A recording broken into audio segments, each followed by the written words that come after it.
"This car is my husband's, not yours," she snapped, right in front of everyone, like I was some stranger in my own life. I stayed quiet, holding it in. But then the bank called and said the car was in my name. Mine. My chest tightened. That's when everything started to unravel. Before we continue, subscribe to the channel and tell us where you're listening from in the comments. It was one of those crisp October mornings when the leaves are showing off before they fall. I was sipping coffee on my porch, enjoying retirement despite my arthritis acting up. The phone rang. It was Melissa, my daughter.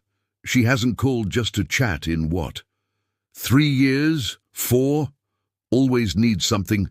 "Dad, how are you feeling today?" Her voice had that sweet tone she uses when she wants something. I've known that tone since she was 6 and wanted a pony. "I'm fine, Melissa. What's going on?" I asked, already bracing myself. "Well, I was thinking, it's been a while since we've really spent time together. Would you like to come over for dinner? This Saturday, Richard will grill those steaks you like." Richard, my son-in-law of 15 years. Good-looking fellow with expensive tastes and a job that never seemed to match those tastes. Something in insurance or investments.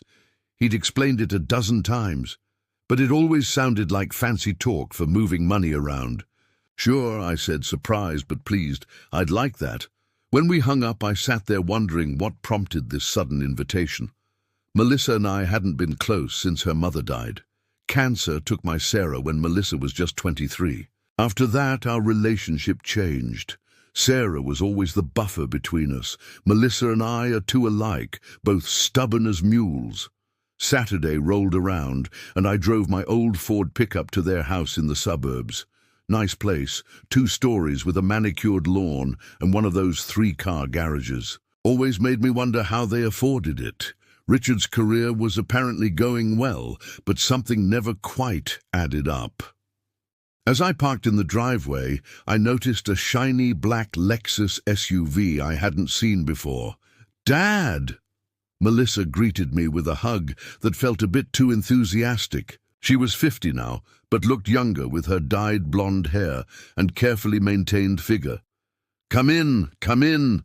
Richard was at the grill in the backyard, wearing an apron that said, "Kiss the cook," and nursing what looked like an expensive whiskey. "Frank, great to see you, sir." He shook my hand firmly. Always the salesman, that one. "Can I get you a drink?" I asked for a beer, and we made small talk while the steaks sizzled. Their son, my grandson Tyler, was away at college. Full scholarship. Thank God, because the way these two spent money, I doubted they had much saved for his education. During dinner, Melissa kept refilling my wine glass. I rarely drink more than one, but the atmosphere was nice, and I let my guard down. That was my first mistake. "So, Dad," Melissa said as Richard brought out dessert, "we wanted to talk to you about something." "Here it comes," I thought. "We're concerned about you living alone in that big house," she continued. "All those stairs, the maintenance. It's a lot for someone your age." "I manage just fine," I said, feeling defensive. "Been doing it for years." Richard jumped in. "Frank, we've been thinking, why not sell the house and move into something more manageable? Maybe a nice condo closer to us." I stared at them. The house had been mine and Sarah's for 40 years. We raised our kids there. I'd paid off the mortgage 15 years ago. It was the one thing I owned, free and clear. "Not interested," I said firmly. Melissa exchanged a look with Richard. "Dad, be reasonable. You're not getting any younger. What if you fall? What if something happens?" "I'm 72, not 92, I replied. "I'm still perfectly capable." The conversation shifted then, but the tension remained. As I was leaving, Melissa walked me to my truck. "By the way," I said, nodding toward the Lexus in their driveway. "Nice car. New?" "Oh, that?" Melissa's face brightened. "Yes, Richard got it for me last month. Isn't it gorgeous?" I nodded, thinking about how my pension check barely covered my property taxes and utilities. "Must be doing well then." "We're managing," she said vaguely. "Hey, Dad, would you think about what we said about the house?" I nodded noncommittally and drove home, troubled by the evening's conversation. The next week, Melissa called again, inviting me for lunch. This became a pattern, sudden attention after years of minimal contact, always with the same underlying message: sell the house, downsize, move closer to them. Each time I declined. During one visit, I needed to use the bathroom and took a wrong turn in their house. I found myself in Richard's home office. A document sat on his desk, a loan application with my name on it. I didn't have time to read it before I heard footsteps, so I quickly left. That night I couldn't sleep. Why would my name be on any loan paperwork in their house? Something wasn't right. The following morning I called my bank to check my accounts. Everything seemed normal. But while I had them on the phone, I asked if there had been any recent credit inquiries using my social security number. "Let me check that for you, Mr. Miller," the representative said. After a moment, "Yes, there was a credit check run about 3 weeks ago by Capital Auto Finance." My stomach dropped. I hadn't applied for any auto loans. "Can you tell me what that was for?" I asked. "I'm afraid I don't have those details, sir. You would need to contact Capital Auto Finance directly." After hanging up, I sat at my kitchen table, staring at the old photos of Sarah and me that lined the walls. What the hell was going on? That afternoon, I drove to Melissa and Richard's house unannounced. The Lexus was in the driveway. I knocked, but no one answered. As I turned to leave, I noticed the car's window was slightly open. I peered inside and saw a folder on the passenger seat. Curiosity got the better of me. I reached in, grabbed it, and opened it. Inside was the vehicle registration. Owner, Franklin J. Miller, my name, my address, but not my car. I stood there, stunned, as pieces started falling into place. The sudden attention, the dinners, the push to sell my house. They'd somehow used my identity to finance that luxury SUV. Just then, I heard a car pull up. Melissa was home. I quickly put the folder back and moved away from the Lexus. "Dad?" She looked surprised to see me. "What are you doing here?" I decided to play dumb for now. I was in the neighborhood and thought I'd stop by. "That's a nice car you have there." "Oh, thanks," she said, walking toward the front door. "It's Richard's company car, actually." The lie came so easily to her. I felt sick. "Really? I thought you said he got it for you." She hesitated for just a moment. "Well, yes, he did, through his company. It's part of his benefits package." Another lie. "Mind if I take a look inside?" "I've been thinking about upgrading from my old truck." I don't have the keys," she said quickly. "Richard has them with him at work." I nodded, pretending to believe her. "No problem. I'll come back another time." As I drove home, memories flooded back. Melissa sitting on my lap as a little girl while I read her bedtime stories, teaching her to ride a bike, watching her graduate high school, walking her down the aisle on her wedding day. I remembered the second mortgage I took out on our house to help pay for that wedding, $30,000 for one day because she wanted it to be perfect. The thousands I'd given them for a down payment on their first house. The loans I'd co-signed over the years that they'd eventually paid off, but not without a few late payments that dinged my credit. I'd always been there for her. Always. And this was how she repaid me. When I got home, I called Capital Auto Finance.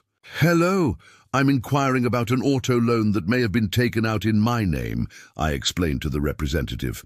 "My name is Franklin Miller." After verifying my identity, the woman confirmed what I already suspected.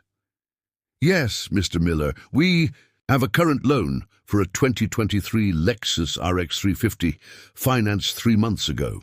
The current balance is $54,782.36. My heart pounded. "I didn't take out that loan. Sir, the application was processed with your social security number and credit information. The documents appear to have your signature." They had forged my signature. My own daughter and her husband had committed identity theft against me. "I'd like to dispute this loan," I said, my voice shaking. I never authorized it or signed for it. You'll need to file a police report for identity theft, sir, she explained. Once we have that report number, we can begin an investigation, a police report, against my own daughter. I hung up and sat in my recliner, the same one where I'd held Melissa as a baby. My hands trembled as I considered my options. Filing a police report could mean serious legal consequences for Melissa and Richard. Not filing one meant I was on the hook for a $55,000 luxury car I'd never drive. The next day, I called Melissa. I'd like to come over and talk about the Lexus, I said flatly. Silence on the other end. Then, what about it? I know it's registered in my name, Melissa. We need to talk, now. Another pause. Dad, you don't understand. I'll be there in 30 minutes, I said and hung up. When I arrived, both Melissa and Richard were waiting. Richard started talking before I even sat down. Frank, this is all a misunderstanding. The car is in your name temporarily for insurance purposes. It saves us money. We're making all the payments. I looked at my daughter. Is that true? You're making the payments? She nodded, not meeting my eyes. Then why was I notified about a missed payment last month? Their faces told me everything I needed to know. How could you do this? I asked, my voice breaking. Your own father? Dad, we were going to tell you, Melissa said, tears forming. Richard lost his job 6 months ago. We've been struggling. The car was already ordered, and we couldn't back out without losing our deposit. So you committed fraud. You stole my identity? Richard stepped forward. Frank, listen. No, you listen, I cut him off. I want that car transferred to your name immediately. Or I'm going to the police, Melissa gasped. You wouldn't. I looked at my daughter, my little girl who had somehow become this stranger before me. Try me. Dad, please, she begged. We can't qualify for the loan on our own right now. Richard's credit is shot because of some business investments that didn't work out. We'll lose the car and our deposit. And that's my problem. How? I asked. We're family, she said, as if that explained everything. Family doesn't steal from family, I replied. Richard's tone changed, becoming harder. Frank, be reasonable. No one's stealing anything. We're making the payments. You don't have to do anything, except risk my credit and retirement if you miss more payments, I shot back. Like you already have. That was one time, Melissa said. It won't happen again. I stood up, suddenly feeling every one of my 72 years. You have 2 weeks to get the car transferred to your name, or I'm reporting it as fraud. As I turned to leave, Melissa called after me, her voice rising with indignation. This car is my husband's, not yours. You have no right to make demands about it. I stopped and turned back to her. That's funny because according to the bank and the registration, it's very much my car. And I definitely have the right to report a crime committed against me. I left them standing there, shocked that I wouldn't just roll over, like I always had before. Little did I know. This was just the beginning of uncovering how deep their deception went. 2 days after confronting Melissa and Richard, I woke up with chest pains. Not the crushing agony you hear about with heart attacks, but a persistent tightness that wouldn't go away. My neighbor, Betty, sweet lady who brings me casseroles since Sarah passed, found me sitting on my front steps trying to catch my breath. She drove me to the ER despite my protests. You're not dying on my watch, Frank Miller, she said, her knuckles white on the steering wheel. 6 hours in the emergency room led to an overnight stay for observation. The doctor called it stress-induced angina. No permanent damage, but a warning sign my body couldn't handle this level of stress. As I lay in that hospital bed with monitors beeping around me, I realized how alone I truly was. My son Jack lives in Seattle with his family. Good kid who calls weekly, but has his own life. And Melissa. Well, she was the cause of my current situation. The hospital called her as my emergency contact. She showed up around dinner time, looking appropriately concerned but uncomfortable. I could tell she was calculating how this affected her plans. The doctor says it's stress-related, I told her when she asked how I was doing. She had the decency to look guilty. Dad, I'm so sorry. We never meant to cause you health problems. What exactly did you mean to do, Melissa? I asked quietly. Walk me through your thought process when you forged my signature on those loan documents. She glanced at the door, as if planning an escape. It wasn't like that. Richard handled most of it. He said it would only be temporary. So you're saying you didn't know? I knew it would be in your name at first, but Richard promised we'd refinance it in our name after a few months when his work situation improved. I just stared at her. And you believed that? Or you wanted to believe it so you could have your luxury SUV? That's not fair, she said, her voice hardening. We've had a rough year. Richard's company downsized, and he's been working on commission only. We have expenses, Dad. Tyler's college. Tyler has a full scholarship, I reminded her. There are still expenses. Books, housing, spending money. And our mortgage, which is why most people downsize when they can't afford their lifestyle, I interrupted. They don't commit fraud against their elderly parents. The word fraud made her flinch. Good. We're going to fix this, she insisted. Richard has some promising deals in the works. He just needs a little more time. 2 weeks, I repeated my ultimatum. That's all you get. She left shortly after, promising to check on me tomorrow. She didn't show. The hospital discharged me the next morning with a prescription for blood pressure medication and strict orders to reduce stress. I laughed at that one. Sure, doctor. I'll just forget my daughter stole my identity and put me on the hook for a luxury car I never wanted. At home, I started thinking more clearly. If they'd done this with the car, what else had they done? I spent the day going through my financial statements, credit reports, and mail. Nothing seemed immediately suspicious, but I couldn't shake the feeling there was more I wasn't seeing. I called my bank and requested they put alerts on all my accounts for any unusual activity. Then I called the 3 credit bureaus to place a fraud alert on my credit file. Better safe than sorry. The following day, I went to visit my old friend Carl. We'd worked together at the plant for 30 years before retiring. He'd been a manager in the accounting department and still had a sharp mind for numbers. Identity theft, huh? Carl shook his head after I explained the situation. And by your own kid. That's rough, Frank. I need to know if there's anything else I'm missing, I told him. Any stone I haven't turned over. Carl pushed his glasses up his nose. First thing, request your credit reports from all 3 bureaus. Look for anything suspicious. Accounts you don't recognize, inquiries you didn't authorize. Second, check property records at the county clerk's office. If they used your name on real estate transactions, it would be recorded there. You think they'd go that far? I asked, shocked at the suggestion. Carl gave me a sympathetic look. Frank, people who commit fraud once rarely stop there, especially if they got away with it. The next morning, I drove to the county clerk's office. The young woman at the counter looked bored until I explained what I needed. I'd like to search property records under my name, I said. Franklin J. Miller. 20 minutes later, she handed me a stack of papers. Here's everything under that name in the county for the past 5 years. I thanked her and sat in a nearby chair to review the documents. Most were familiar.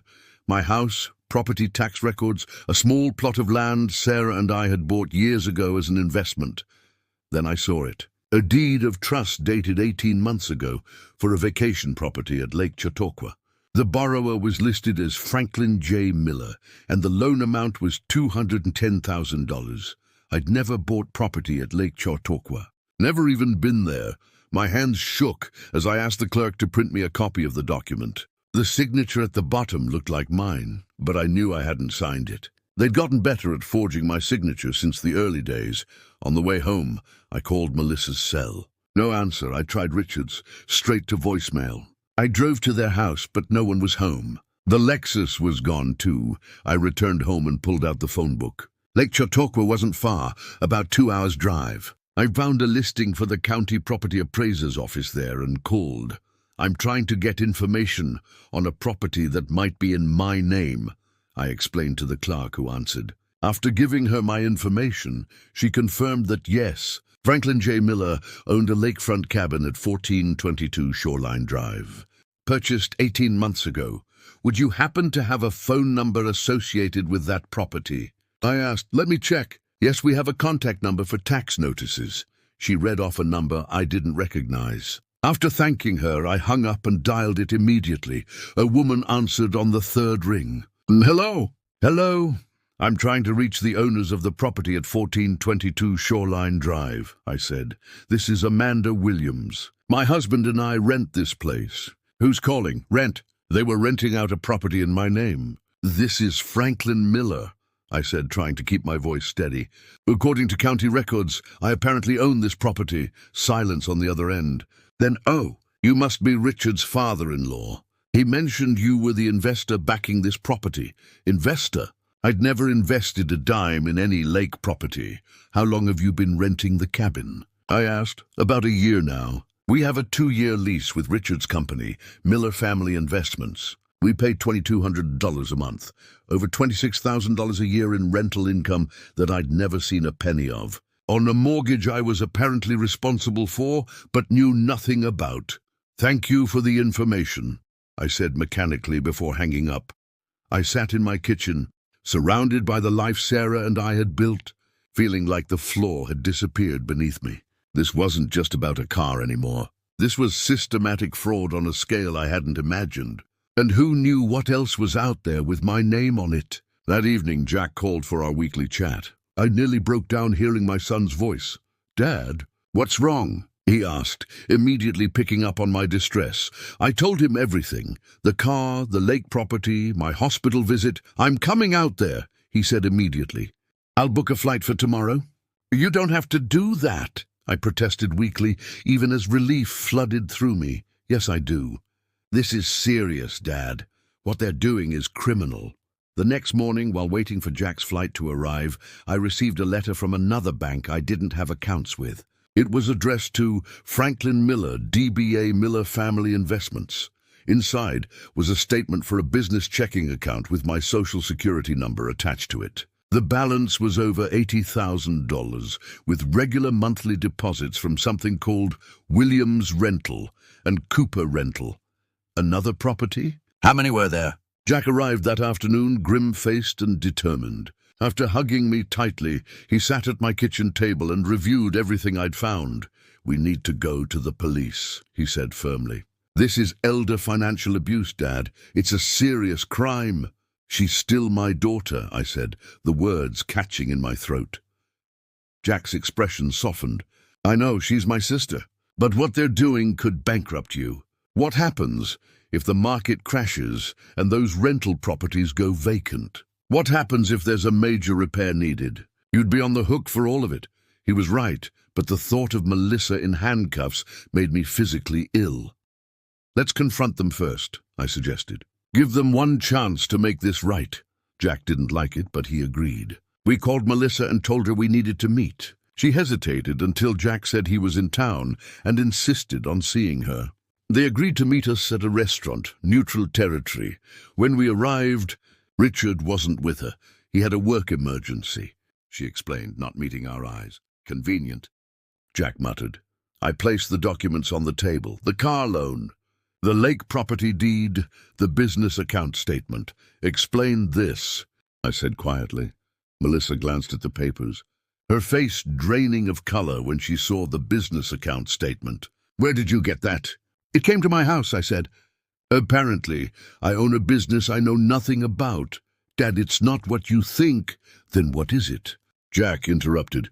Because it looks like you and Richard have been using Dad as your personal ATM, putting him on the hook for hundreds of thousands in loans and mortgages.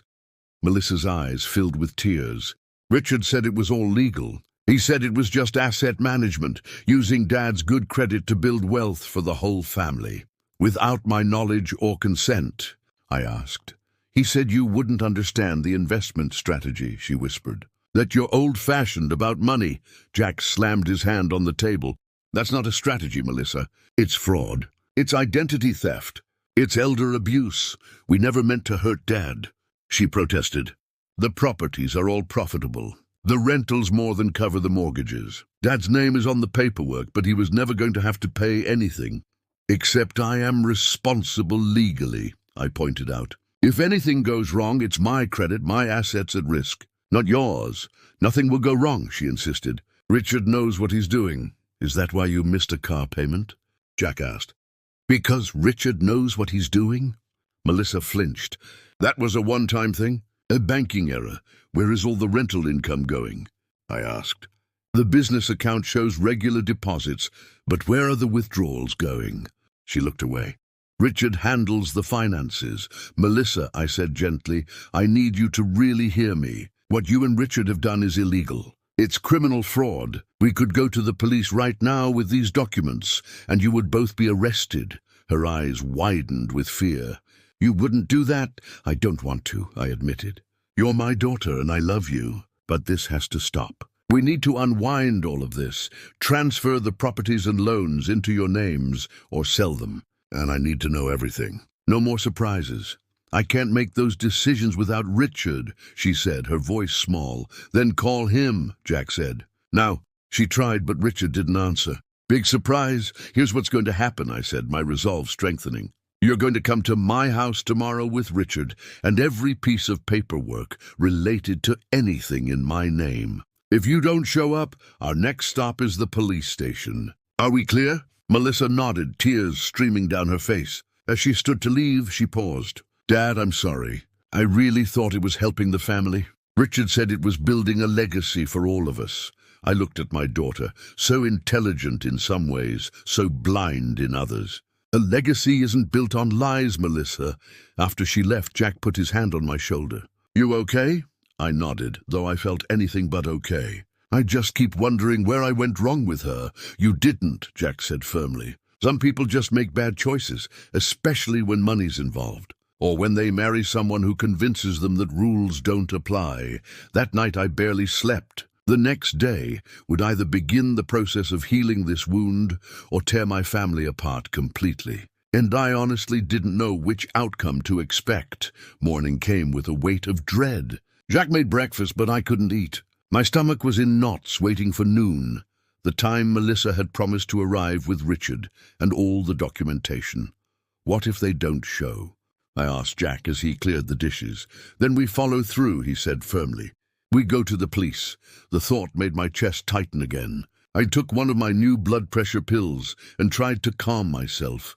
At 11:58, a car pulled into my driveway. Not the Lexus, but a modest Honda I'd never seen before. Melissa got out of the passenger side, and Richard emerged from the driver's seat, carrying a large accordion file. They looked like they hadn't slept. Jack answered the door before they could knock. Come in, he said coldly.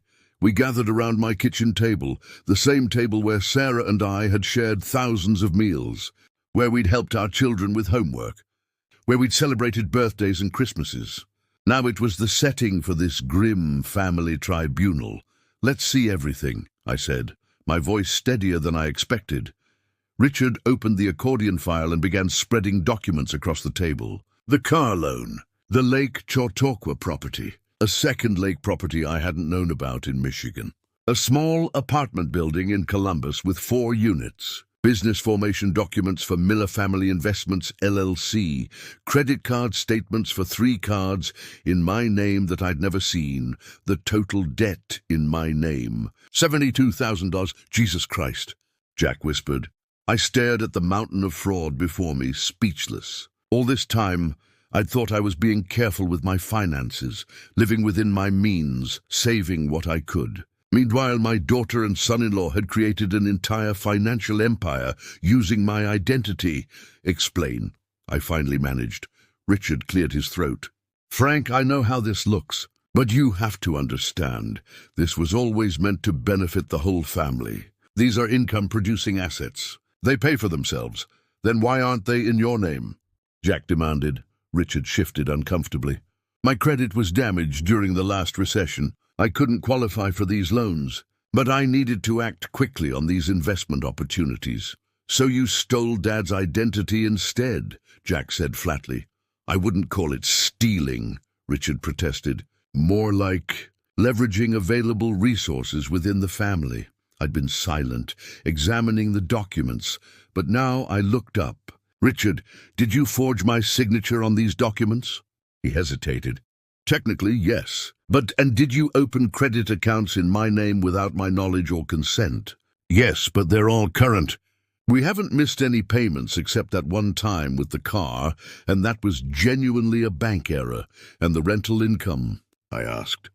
Where's that been going? Another uncomfortable glance between them. We've been using it to cover the mortgages and maintenance, Melissa said quickly. And other family expenses. What other expenses? Jack pressed. Richard sighed. We've had some financial difficulties. The rental income has helped us stay afloat. While you drive a Lexus and live in a house you can't afford, I observed. The Lexus is part of my professional image, Richard said defensively. I need to project success to be successful in my field. I'd heard enough.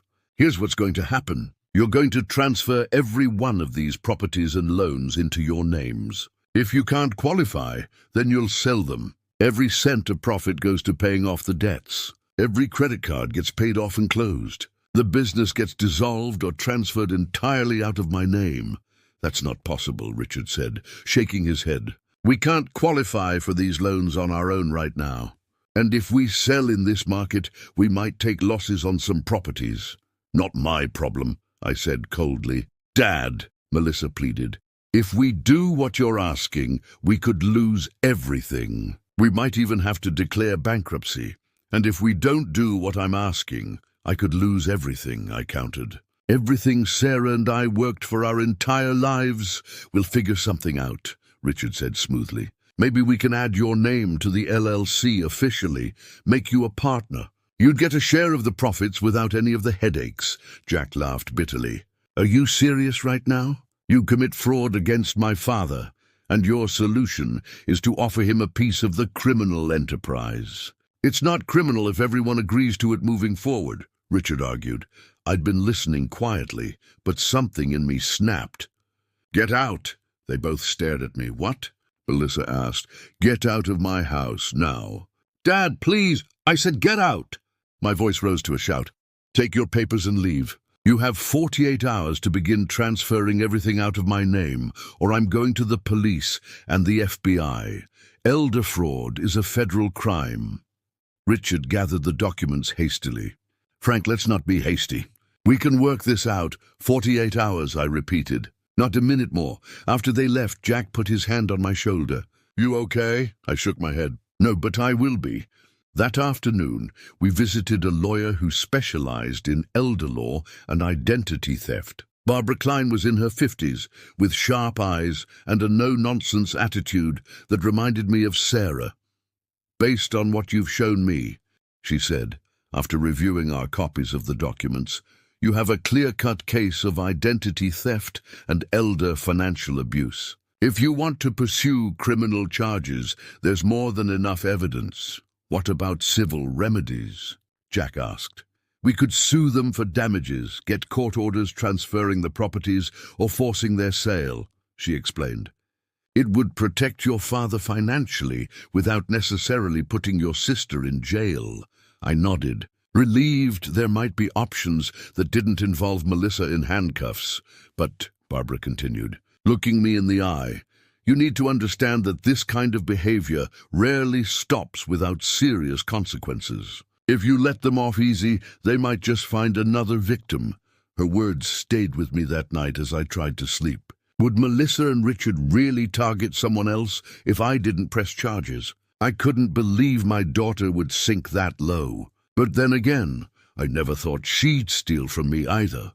The next morning, Jack and I went to the local police station to file a report. Not to press charges, not yet, but to create an official record. The detective who took our statement looked grim when he saw the documents. This is one of the most extensive identity theft cases I've seen, he admitted. And unfortunately, family members are often the perpetrators. They have access, they know personal details, and they know how to manipulate their victims. We're giving them a chance to make it right, I explained. The detective nodded, though his expression suggested he'd seen how these situations typically ended. I'll file this report. If you decide to pursue charges, we'll already have the groundwork laid. When we returned home, there was a message from Melissa on my answering machine. Dad, please call us. We want to work this out. I called her back with Jack listening on speakerphone. "We've been talking to our financial advisor," she said when she answered. "He thinks we can refinance 2 of the properties in our names with a co-signer. Richard's brother might help. For the others, we might need to sell. All of them need to be out of my name," I insisted. "Every last one. We understand," she said, sounding defeated. "It will take time, but we'll do it. And the Lexus. We're returning it to the dealership tomorrow. They'll have to report it as a repossession, but it will be off your credit." It was a start, but I didn't fully trust them anymore. "I filed a police report," I told her. "I haven't pressed charges yet, but I will if you don't follow through." The silence on the other end was deafening. Finally she spoke, her voice barely above a whisper. "You reported us to the police." "I had to protect myself," I said. "This is serious, Melissa. What you and Richard did could have ruined me financially.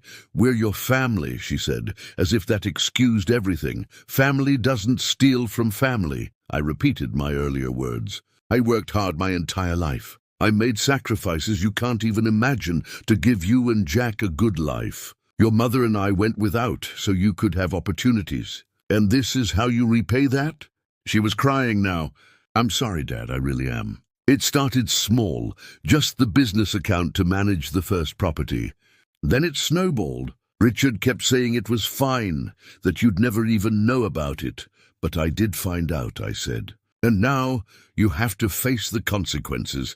Over the next few weeks, Jack stayed with me as we untangled the web Melissa and Richard had created. Barbara Klein, our lawyer, was worth every penny, filing court orders when necessary to force action. Richard's brother did co-sign for 1 property. 2 others were put up for sale. The apartment building had enough equity that they were able to refinance it with a hard money lender at an exorbitant interest rate. The Lexus went back to the dealership. The credit cards were paid off and closed. Slowly, my name was removed from their schemes. Throughout this process, Melissa tried repeatedly to repair our relationship. She called daily, brought food, offered to help around the house. But something fundamental had broken between us. Trust, once shattered, is like a mirror. You can glue the pieces back together, but you'll always see the cracks. 3 months after discovering the fraud, Jack returned to Seattle satisfied that the worst was over. Barbara had helped me set up credit monitoring and identity theft protection services. My name was off all the fraudulent accounts. Though my credit score had taken a beating that would take years to repair, Melissa and Richard had indeed been forced to downsize, selling their suburban home and moving to a modest apartment. The financial house of cards they'd built had collapsed. I heard through Jack that Richard had found a real job selling insurance, and Melissa was working part-time at a department store. One afternoon, about 6 months after everything began, Melissa came to visit alone. She sat at the kitchen table, looking smaller, somehow humbled. "I wanted to thank you," she said quietly. "For what?" "For not pressing charges. Barbara told us you could have sent us both to prison." I nodded. "I considered it. I know," she acknowledged. "And we would have deserved it." She took a deep breath. "I also wanted to say I'm sorry, not just for what we did, but for who I became. Mom would have been so ashamed of me." The mention of Sarah brought unexpected tears to my eyes. "She would have been disappointed," I agreed. "But she would have forgiven you eventually. She always believed in second chances." "Do you?" Melissa asked, her voice small. "Believe in second chances?" I looked at my daughter, really looked at her. Behind the designer clothes, now looking a bit worn, and carefully applied makeup, I could still see traces of the little girl who used to run to me when I came home from work. The teenager who'd made mistakes, but always tried to do better. The young woman who'd nursed Sarah through those final, terrible months of cancer with a tenderness I'll never forget. "I do," I said finally. "But they have to be earned, not given." "I understand," she said. "I want to earn back your trust, Dad. I know it will take time, but I'm willing to do whatever it takes." We sat in silence for a while, the weight of all that had happened between us filling the room. Finally I spoke. "Your mother once told me something I never forgot. She said, 'The true measure of wealth isn't what you have, but what you'd be left with if you lost all your money.' By that standard, I'm still a wealthy man. I have my health, my home, a son who flew across the country to help me, and I paused, looking at her, a daughter who's finding her way back. Melissa wiped away tears. I don't deserve your forgiveness. Probably not, I agreed. But family is family. We'll find our way forward. As she was leaving, she paused at the door. Richard and I are getting counseling for our finances and other things. I should have listened to you about him years ago. I nodded, not trusting myself to speak. After she left, I sat in Sarah's old rocking chair on the porch, watching the sunset paint the sky in shades of orange and pink. I thought about all the lessons this ordeal had taught me. Trust, but verify, especially when money is involved. Family ties don't prevent people from making terrible choices. Forgiveness doesn't mean forgetting or enabling. And perhaps most importantly, the house you build over a lifetime isn't just made of wood and nails, but of the values you stand for, even when it's difficult. I don't know what the future holds for Melissa and me. Trust rebuilds slowly, brick by brick. But I do know that by standing firm, by refusing to be a victim, I taught her something valuable, perhaps the most important lesson a parent can teach a child. Even in their 70s, there are always consequences for our actions, and sometimes those consequences are the greatest gift we can give the people we love. If you've ever faced betrayal from someone close to you, or struggled with setting boundaries with family, know that you're not alone. The hardest decisions are often the right ones. Stand firm in your truth. Protect yourself without closing your heart completely. And remember that forgiveness is a gift you give yourself as much as others. Share your own stories of family challenges in the comments below. Like this video if it resonated with you, and subscribe for more real-life stories that remind us we're all just trying to figure this complicated thing called life out together.